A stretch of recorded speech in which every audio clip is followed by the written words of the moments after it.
একটি জিনিস আমি আপনাদের সামনে বলতে চাই, সেটা হলো যে অনেকেই অনেকভাবে রাজনৈতিক জায়গা থেকে রাজনৈতিক শিষ্টাচার যেটাকে বলা হয় এগুলো কিন্তু বলেন, আলোচনা করেন।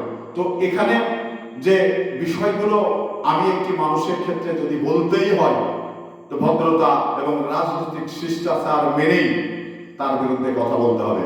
গণতন্ত্র রাষ্ট্র হিসাবে একজন মানুষের বিপক্ষে বলার অধিকার রয়েছে, এটা যেমন ঠিক তেমনি ভাবে তার মান রক্ষা করেই তার ব্যাপারে বলতে হবে। তো এখানে বাংলাদেশের যে কুসংস্কার, বাংলাদেশের যে শিষ্টাচার, এটা নিয়ে কিন্তু অনেকেই অনেকভাবেই কুরুচিপূর্ণ বক্তব্য দেন। এগুলো কিন্তু আসলে আমার কাছে পছন্দ নয়। কারণ আপনারা জানেন যে এই বাংলাদেশে গণতান্ত্রিক চর্চা আছে, কিন্তু সেটা আবার শিষ্টাচার অনেকেই মানেন না, অনেকেই ব্যক্তিগতভাবে কথা বলেন।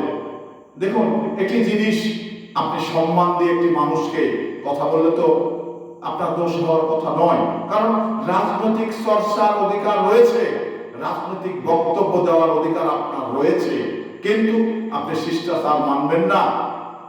আপনি গণতন্ত্রের যে ধারাগুলো রয়েছে, গণতন্ত্রের যে বিধানগুলো রয়েছে, সেগুলো কি আপনি মানবেন না?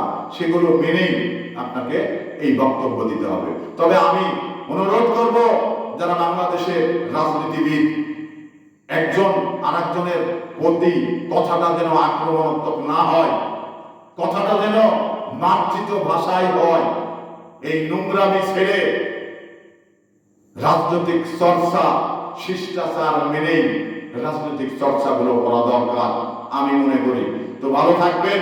আমার কথা হয়তো সবাই বুঝতে পেরেছেন, আশা করি এটা মেনেই আপনারা কথা বলবেন। ধন্যবাদ।